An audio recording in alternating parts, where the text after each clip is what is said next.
மிகச்சிறந்த கவிஞராக, திரைக்கதை வசனகர்த்தாவாக, சாதாரணம் இல்லைங்க. திரைக்கதை எழுதுறதோ வசனம் எழுதுறதோ சாதாரணம் இல்லை. இளங்கோவன் என்றொரு வசனகர்த்தா இருந்தார். கண்ணகி படத்துக்கு எழுதினவர் அவர். அன்னைக்கு இருந்து இன்னைக்கு வரைக்கும் அதை அவருடைய வரலாற்று கூட அவர் தொடர்ந்து ஒரு பத்திரிகையில் எழுதிட்டு வந்தார். அவர் இன்னைக்கு சொல்ல போகிறார். நம்முடைய மேனாள் முதல்வர் ஐயா மூக்க அவர்கள், கருணாநிதி அவர்கள் மிகச்சிறந்த வசனகர்த்தா. பேரறிஞர் அண்ணா மிகச்சிறந்த வசனகர்த்தா. ஏன் வேற ஒன்றும் வேண்டாங்க, கப்பலோட்டிய தமிழன் படம் வந்துச்சுல்ல, கப்பலோட்டிய தமிழன் ஒன்றும் இல்லை. சுதந்திர தினத்துக்கு ஆகஸ்ட் 26க்கு போடுவாங்கள்ல, இந்த ஆகஸ்ட் 15க்கும் ஜனவரி 26க்கு போடுவாங்கள்ல அந்த படம். அதுக்கு வசனம் யார் தெரியுமா? எஸ்டி சுந்தரம்னு ஒருத்தர். வசனத்தை அதை பார்க்கணும்னா ஒரு தடவை போட்டு பாருங்க, அப்படியே உடம்புல தேசிய ரத்தம் இப்படி பாயும். கேட்பாங்க, சுப்பிரமணிய பாரதி டக்குன்னு வந்து குதிப்பாருங்க எஸ்விஎஸ் பையா. இன்னொரு ஆளை நம்மளால் கற்பனை பண்ணவே முடியாது. சுப்பிரமணிய சிவாவையும் வஉசி உமக்கு தெரியுமா? யார் வக்கீல் கேட்பார். சூரியனையும் சந்திரனையும் தெரியாத மூடன் இந்த உலகத்தில் இருப்பானா? நீர் தானே அவர்களை பற்றி எழுதினீர். ஆம், எழுதாமல் நான் என்ன செய்வேன்? அப்படித்தான் எழுதுவேன். நீர் போகலாம், வருகிறேன் அப்படின்னு போவார். கோர்ட்டு சீனுங்க. அது அந்த இடத்த ஒரு வீரமும் வேகமும் விவேகத்தோடு எழுதுறதுன்னா எப்படி எழுதுன்னு பாருங்க. இப்படி வசனகர்த்தாக்கள் வரிசையில் தான் நம்முடைய வணக்கத்திற்குரிய கவிஞர் பிருந்தாசாரதி அவர்கள் வருகிறார்கள். இதோ கம்பன் பார்வை. எப்படி திரைக்கதை வசனகர்த்தாவாகிய அவர் கம்பனை திரைக்கதை வடிவில் வசன வடிவில் எப்படி பார்க்கிறார், அவரை நாம் அன்போடு அழைக்கிறோம். வாங்க.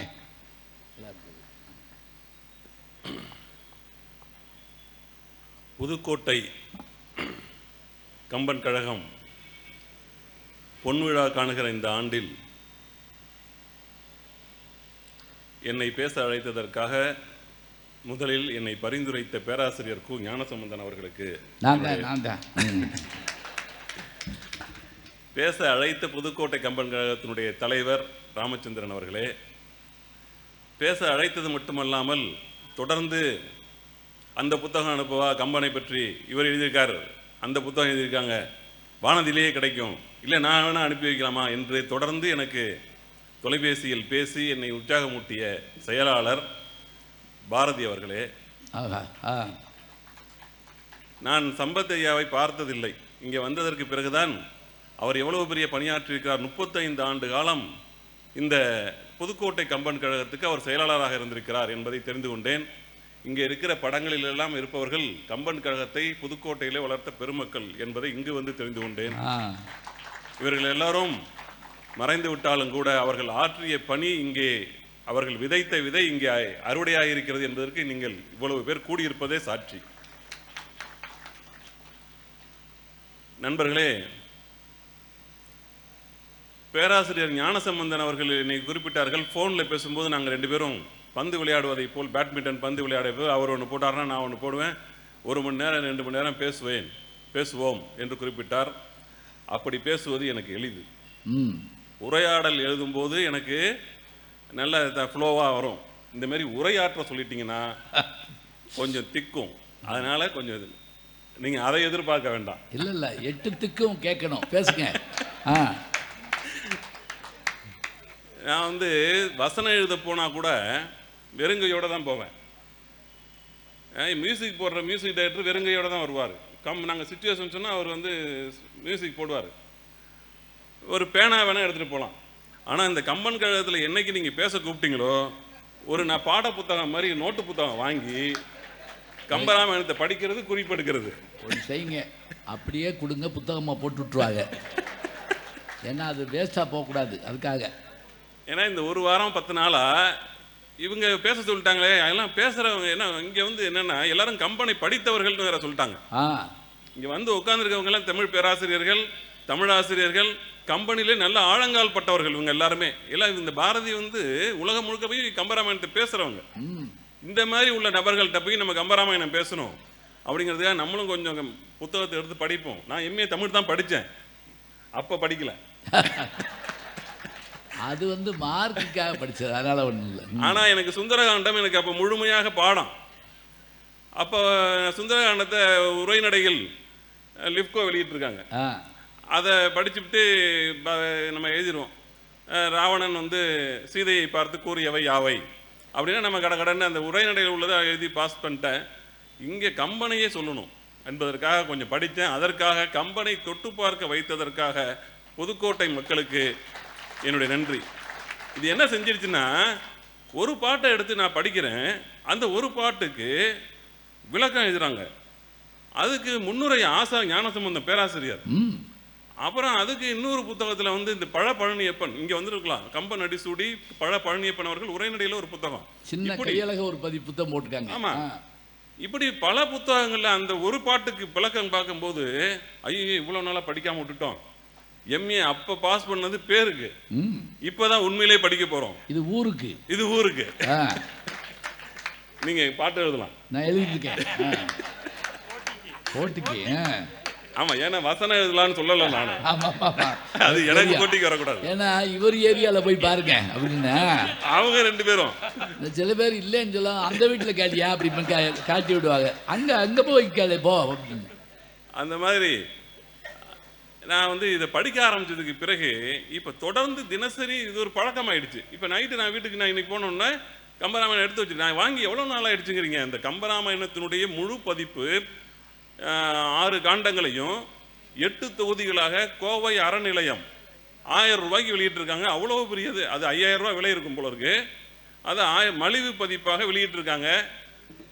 அதுக்கு ஒவ்வொரு காண்டத்திற்கும் பேராசிரியர் ஆசா ஞானசம்பந்தன் அவர்கள் ஒரு முன்னுரை எழுதியிருக்காரு. அதை மட்டும் படித்தாலே போதும், நம்ம வந்து உலகம் முழுக்க போய் பேசலாம். அவ்வளவு குறிப்புகள் இருக்கு. அதில் வந்து கம்பேரிட்டிவ் ஸ்டடி வேற. கம்பனுடைய ஒரு வரிக்கு அவர் ஷேக்ஸ்பியர் வந்து அதே போல் என்ன எழுதியிருக்காரு, உலக கவிஞர்கள்லாம் இந்த மாதிரி எழுதியிருக்காங்களா என்று கம்பேரிட்டிவ் ஸ்டடி வேற எழுதியிருக்காரு. கம்பனும் மில்டனும்னே எஸ்ஆர்கே எழுதியிருக்காங்க ஒரு நூல் வந்து. எஸ்ஆர்கேங்கிறது எஸ் ராமகிருஷ்ணன் இன்னைக்கு இருக்கார்ல, இவர் மாதிரி இடதுசாரி சிந்தனையாளர் எஸ்ஆர்கே அவர்கள் வந்து கம்பனும் மில்டன் பற்றி ஒரு ஆய்வே பண்ணியிருக்கிறார். அவர் வந்து திருச்சி. ஆமா, அவர் இல்ல, அவர் திருச்சி ராதாகிருஷ்ணன் வேற. அவர் வேறயா? அவர் வேற. இவர் மதுரை. எங்க ஊருக்கார், நான் மேலூர் தான். ஆமா, நான் கும்பகோணம்னு சொல்லி அறிமுகப்படுத்தினாங்க. நான் பிறந்தது வளர்ந்தது எல்லாமே கும்பகோணமா இருந்தாலும் கூட எங்க சொந்த ஊர் மேலூர் பக்கத்தில் இருக்கிற சண்முகநாதபுரம். நான் போயிருக்கேன்.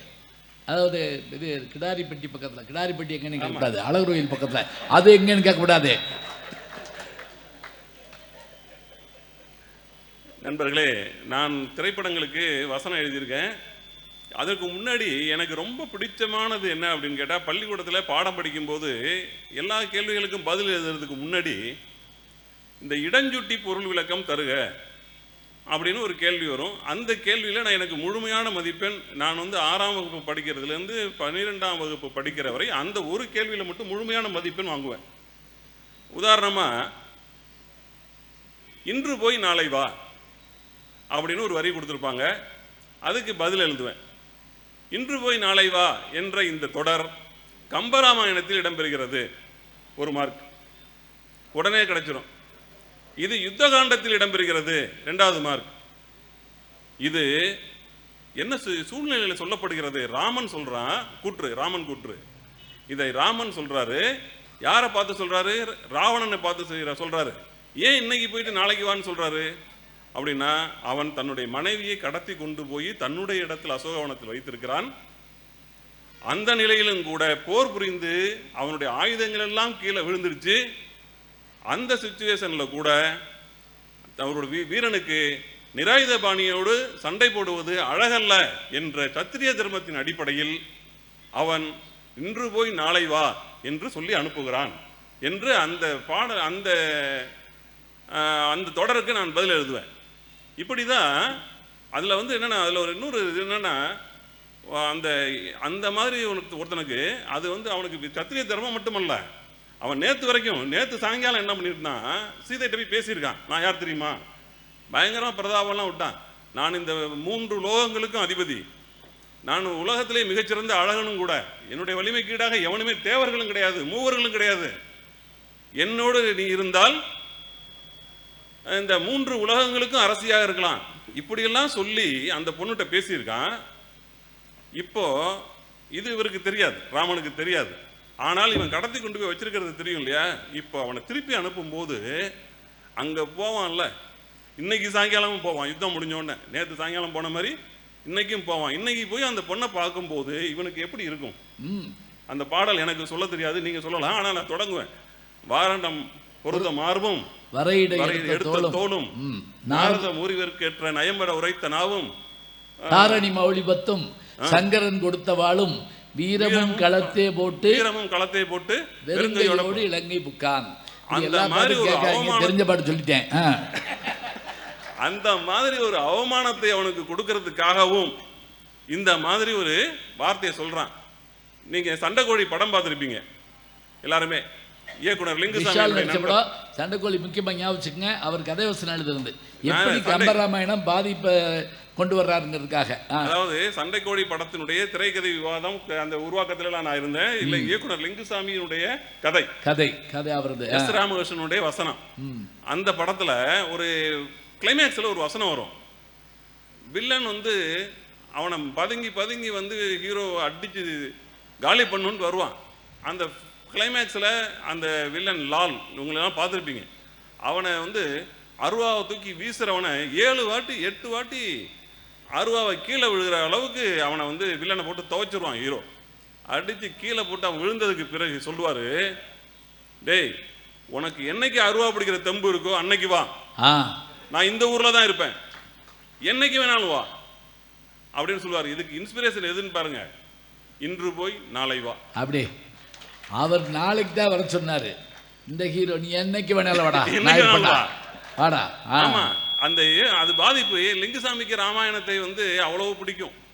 எல்லா இயக்குநர்களுக்குமே. நாங்க வேற எதுவுமே படிக்கிறதில்ல. ராமாயணத்தையும் மகாபாரதத்தையும் படிச்சுட்டா 100 படம் எடுக்கலாம்.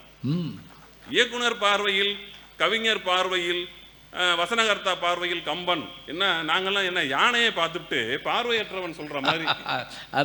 நான் என்னுடைய பார்வையில கம்பன் என்ன சொல்றது, கம்பன் பார்வையில நம்ம எல்லாம் யாரு, ஒரு எறும்போ கொசுவோ நம்ம எல்லாம். என்னுடைய பார்வையில் கம்பனை பார்க்கும்போது அது ஒரு மரங்க, அது ஒரு தூணு, அது ஒரு உலக்க என்று சொல்வதை போல நாங்கெல்லாம் சொல்ல போறோம். ஒரு கண்ணாடி இருக்கு கையில, அதில் வானத்தை நான் காட்டுகிறேன், என் பார்வையில் கம்பன். இவ்வளவுதான். என் பார்வையில் கம்பன் என்னன்னா இந்த கண்ணாடியில் தெரிகிற வானம். ஆனால் வானம் அதுதானா என்றால், வானம் நட்சத்திரங்கள் இருக்கு, நிலா இருக்கு, சூரியன் இருக்கு, எவ்வளவோ இருக்கு. கம்பனுக்குள்ளார புகுந்தால் இவ்வளவையும் நீங்க பார்க்கலாம். ஒரு பாட்டை படிச்சுட்டே இவ்வளவு பேசுறேன்னு பாக்குறீங்களா? 10,000 பாட்டு கண்ணதாசன் எழுதிக்கார, 10,000 பாடல்கள். ரொம்ப அதெல்லாம் வந்து கண்ணதாசன்லாம் அவ்வளவு பெரிய கவிஞர், கவியரசரே வந்து என்ன சொல்லியிருக்காரு பாருங்க, 10,000 கவிதை 30,000 அள்ளி வைத்த தத்தான கம்பனுக்கு ஈடு இன்னும் வித்தாகவில்லை என்று பாடு. காலம் என்னும் ஆழியிலும் காற்று மழை ஊழியிலும் சாகாது கம்பனவன் பாட்டு, அது தலைமுறைக்கும் எழுதி வைத்த சீட்டு. சீதை நடையழகும் ஸ்ரீராமன் தோழழகும் போதை நிறைந்ததென சொல்லி என்னை போட்டான் மதுக்குடத்தில் அள்ளி. அவருக்கு பாருங்க, அவர் யோசனைய, அது ஒரு போதை வேற, அதுவும் அள்ளி சாதாரண தண்ணி குடத்துல போடல. ஆமா, மதுக்குடத்தில் அள்ளி. அண்ணனோடு தம்பியர்கள், ராமாயணத்தை சொல்றாரு. 5 சின்ன கன்னிகள்ல அண்ணனோடு தம்பியர்கள் 4 ஆகி அவங்க 4 பேரு, 5 ஆகி குகன், 6 ஆகி ஆனவிதம், 6-7 ஆனவிதம் கூறி சுக்ரீவன், அப்புறம் பின்னாடி விபீஷணன் எல்லாம் 6-7 ஆனவிதம் கூறி என்னை ஆளுகிறான் மூளைதனில் ஏறி. தென்னிலங்கை சோலையிலே சீதை அனுமனிடம் சொன்னதொரு வாசகத்தை பார்த்து நான் துள்ளிவிட்டேன் மேனியெல்லாம் வேர்த்து. அப்பா அப்படி என்ன சொன்னாவ அப்படின்னு தேடினேன் நான். அவ சொல்றா, எல்லை இல்லாத இந்த உலகத்தில் இருக்கிற இந்த எல்லையில்லா உலகத்தை என்னுடைய சொல்லினால் சுடுவேன், தூயவனுடைய வில்லிற்கு மாசு என்று கருதி நான் வந்து அவனை விட்டுட்டேன் என்று அந்த மாதிரி அந்த ஒரு வாசகம். அதாவது அந்த அனுமன் சொல்றான், நீ இப்பயே புறப்பட்டு வா, என்னுடைய தோளின் மீது ஏறு, நான் கொண்டு போய் உன்னை ராமன்ட்ட சேர்த்துறேன். ஐயா, அந்த இடத்துல அந்த காட்சி வந்து அந்த வசனம் இருக்க, அவன் வந்து வந்தோடனே ராமன் வந்து தூக்கு போட்டு தொங்க போறான் அந்த பொண்ணு. இங்க வந்து அந்த மாதிரி பேசிடுறான். அந்த ராமன் வந்து ரொம்ப கெஞ்சுறான், காலில் எல்லாம் விழுறான். ஆமா, ராவணனுடைய வசனம்லாம் சார் நீங்க நமக்கு காதல் வரும்.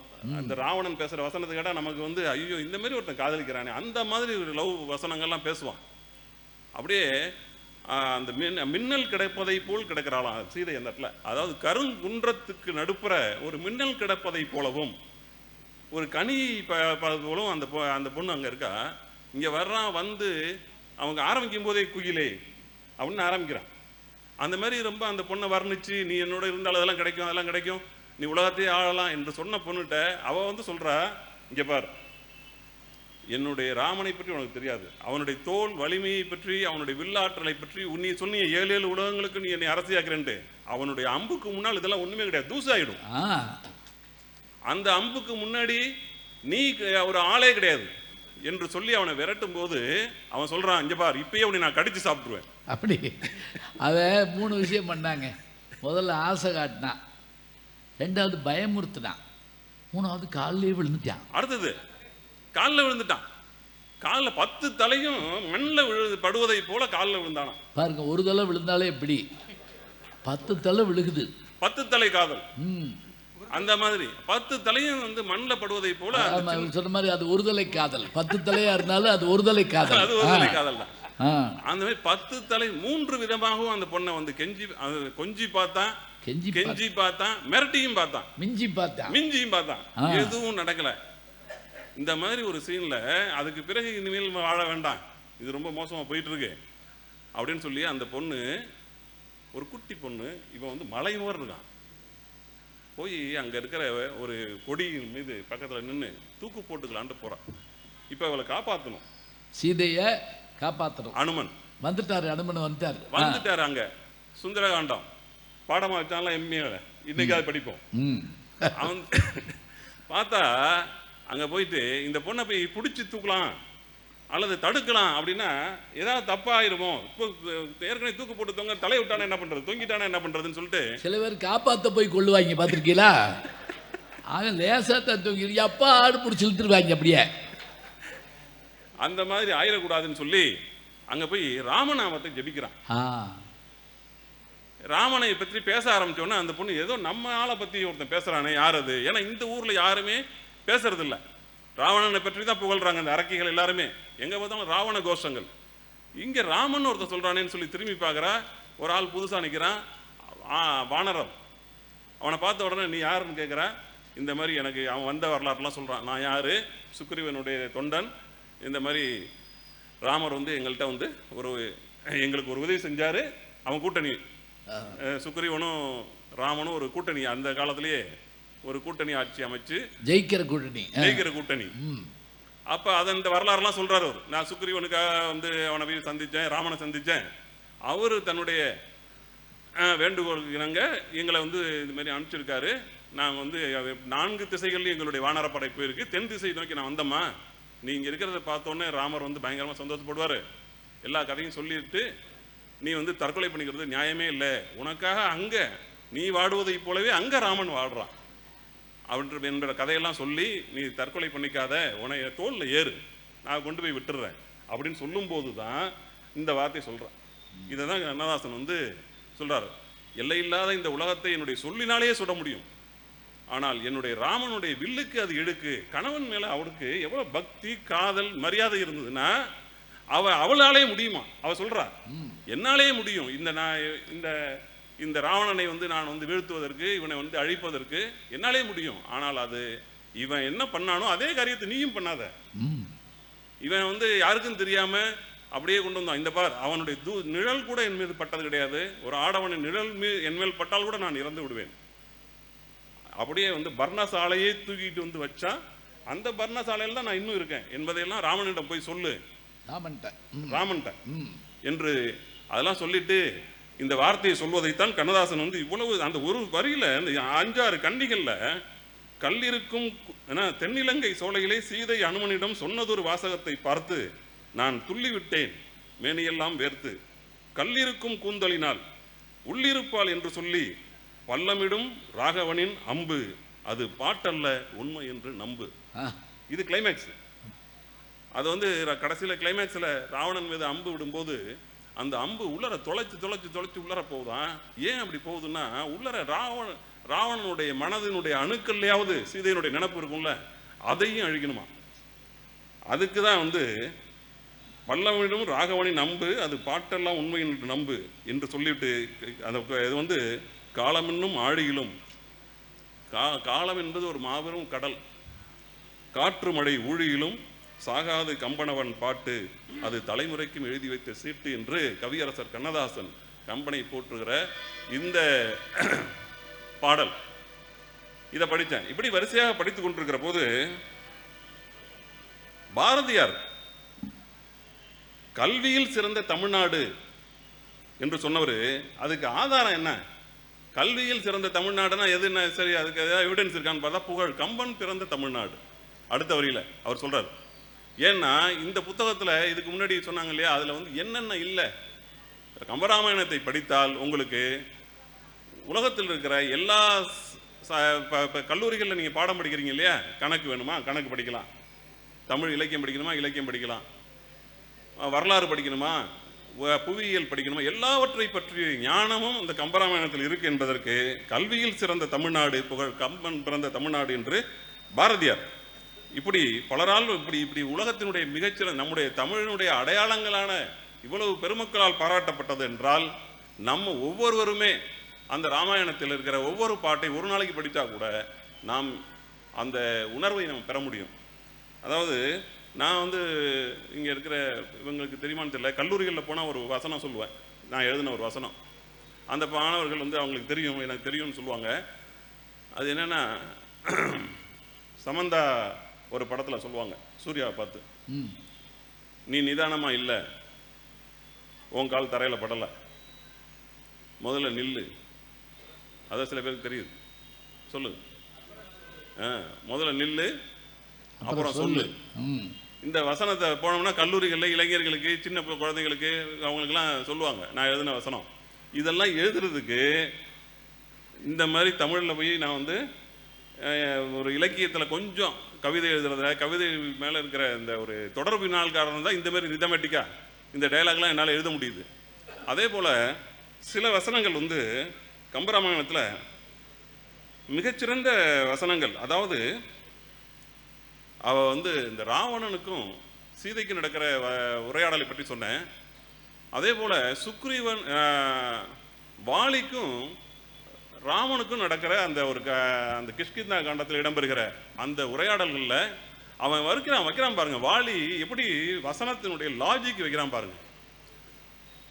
அவன் வந்து அம்பு விட்டுட்டான், மறைந்திருந்து அம்பு விட்டுட்டான். அது கதை எல்லாருக்கும் தெரிஞ்ச கதை. இப்போ நீ இந்த மாதிரி செய்ய மாட்டியா? இந்த மாதிரி நீ வந்து ஒரு ரகுவம்சத்தில் வந்தவனாச்சே, தசரதனுடைய மைந்தனாச்சே, புகழ்ப்பு மிகுந்த ஒரு பரம்பரையில் வந்தவனாச்சே, இந்த மாதிரி காரியத்தை நீ பண்ண மாட்டியே, ஆனாலும் ஏன் இப்படி பண்ண என்று கேட்டுட்டு உளவியல் ரீதியாக ஒரு காரணம் சொல்றாரு. மனைவியை பிரிந்துட்ட ஒருவேளை புத்தி பேதலிச்சிருக்குமோ சொல்றான் பாருங்க.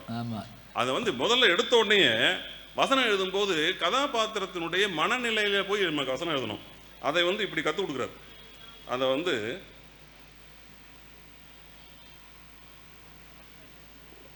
ஓவியத்து எழுத ஒண்ணா உருவத்தாய், ராமனை பார்த்து சொல்றாரு, ஓவியத்து எழுத ஒண்ணா உருவத்தாய் கோயியல் தர்மங்கள் உந்தன் குலத்து உதித்தோர்க்கெல்லாம் உடைமை என்றோ. உன் தசரதனுக்கு உன் குலத்துல ரகுவம்சத்துக்கு அது உடைமையாச்சுடா, தர்மத்தை பாதுகாப்பது.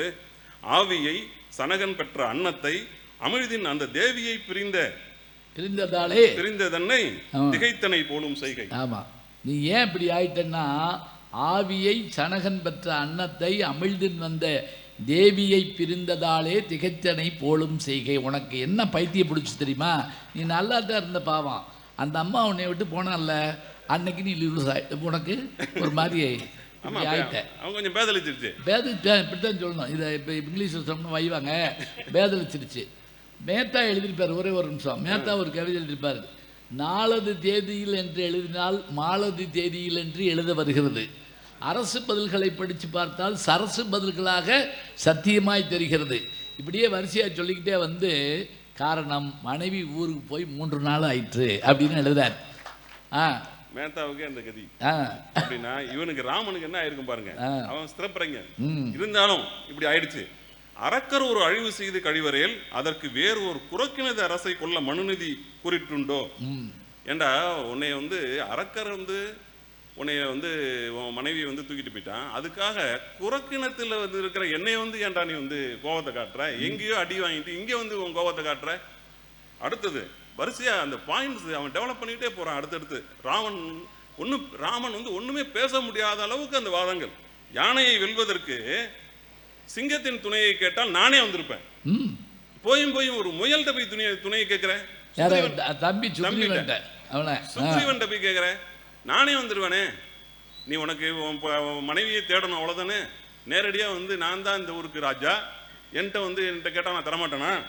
அடுத்தது கடைசியா சொல்றான் பாருங்க, நீ வாலியை கொல்ல அரச தர்மத்தின் வேலியை கொன்று.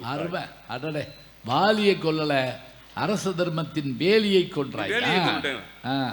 இது ஒன்றும் பேச முடியல. அவன் வந்து ராமன் வந்து அதுக்கு ஒரு பதில் சொல்றாரு. என்ன சொல்றாரு அப்படின்னா, நீ செய்த செயல் வந்து மிகவும் தவறான செயல். பிறன்மனை நோக்குவது என்பது உலகத்தில் மிகப்பெரிய பாவம்.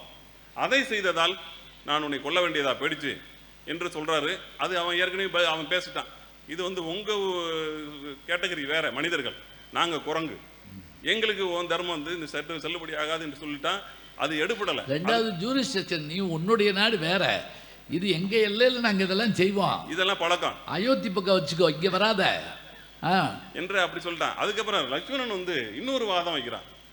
அது வந்து என்னன்னா, ஒருவேளை என் தம்பி வந்துட்டான் முதல்லயே என்கிட்ட வந்து ஆதரவு கொடுன்னு கேட்டான். ஆதரவு கொடுன்னு சொல்லிட்டேன், தரேன்னு சொல்லிட்டேன். நீ வந்துட்டீன்னா இந்த முடிப்பேன். அடிச்சு பார்த்தேன். இன்னும் 1-2 பாயிண்ட், இன்னொரு 5 நிமிடம் அவ்வளவுதான். இந்த உன் தம்பி வந்து என்கிட்ட வந்து ஆதரவு கேட்டான், ஆனா அவனுக்கு தரேன்னு சொல்லிட்டேன். இப்ப நீயும் நேரடியா வந்து வந்துட்டீங்கன்னா உனக்கும் நான் ஆதரவு கொடுக்குற மாதிரி போயிடும். அதனால இந்த மாதிரி பண்ணிட்டாரு அண்ணன். இவன் அண்ணனால பேச முடியாத போது தம்பி, அவன் வில்லுக்கு மட்டும் தோழன் அல்ல, சொல்லிருக்கும் தோழன். அருமை, இதுதான் வார்த்தை. வில்லுக்கு தோழன் இல்ல, சொல்லுக்கும் தோழன். யாரு? லட்சுமணன். வந்து சொல்லி பாக்குறான், அதெல்லாம் எடுபடல. இருந்தாலும் சரி பரவாயில்ல, நீ கொன்னுட்டாடா. ஆனால் அந்த வில்ல அந்த அம்பை எடுத்து பார்த்துட்டு அதுல ராமநாமத்தை பார்த்துட்டு அவனுக்கு இவன் கடவுள் அவதாரம் என்பது புரிஞ்சிடுச்சு. சரி, செத்தது சாகிறோம், கடவுள் கையால சாகிறோம், மோட்சம்தான் என்று அவனுக்கு கொடுத்துட்றான். அதாவது உலகத்தில் மாபெரும் காவியங்கள் எல்லாம் ஒரு பெரிய அம்சம் இருக்கும். என்ன அப்படின்னா, நாயகன் படம் பார்த்துருப்பீங்க. அதுல ஒரு வசனம் கடைசியில நாயகனை பார்த்து கமலஹாசன், அந்த குட்டி குழந்தை கமலஹாசனுடைய பேரன், நீ இங்க நல்லவரா கெட்டவரா? அந்த படத்தினுடைய முழு வாழ்க்கை வரலாறையும் அந்த கேள்வி வந்து உலுக்கிரும். பாலகுமாரனுடைய வசனம் அது. ஆமா, நீங்க வந்து நல்லவரா கெட்டவரா? அதாவது ஒருத்தர் நல்லது காரியமே உளவு காரியமும் பண்ணாலும் கூட வாழ்க்கையில கெட்ட காரியம் வந்து சில சறுக்கல்கள் வாழ்க்கையில இருக்கதான் செய்யும். அது இல்லாதவன் மனிதனாகவே இருக்க முடியாது. அதனால அவர் வந்து என்ன சொல்வாரு, தெரியலையே பாம்பர்.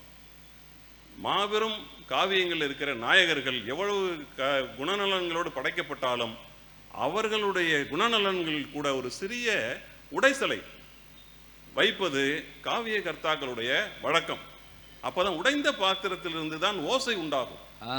அப்ப காலங்காலத்துக்கு இதை விவாதிச்சுக்கிட்டே இருப்பான்.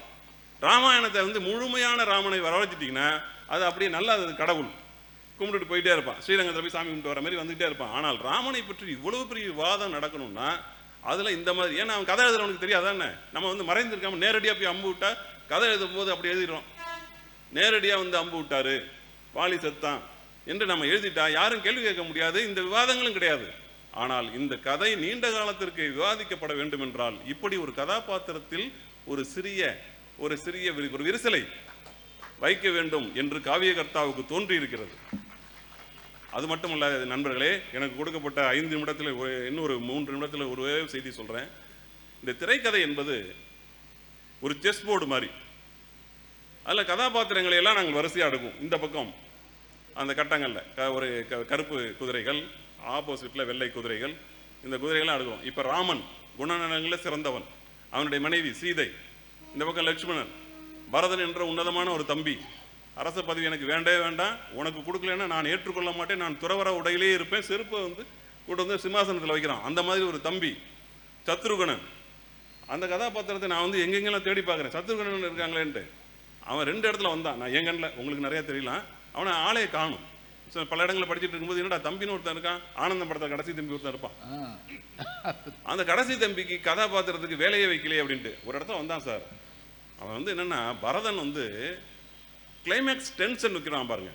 திரைக்கதையில் வைக்க வேண்டியதில் முக்கியமானது என்னன்னா, கிளைமேக்ஸ் வந்து எப்பவுமே டென்ஷனோட முடிக்கணும். 14 ஆண்டுகள் முடிந்து ஒரு நாள் கழிந்தால் கூட நான் தீயில் விழுந்து குதிப்பேன்னு முன்னாடி சொன்னான்.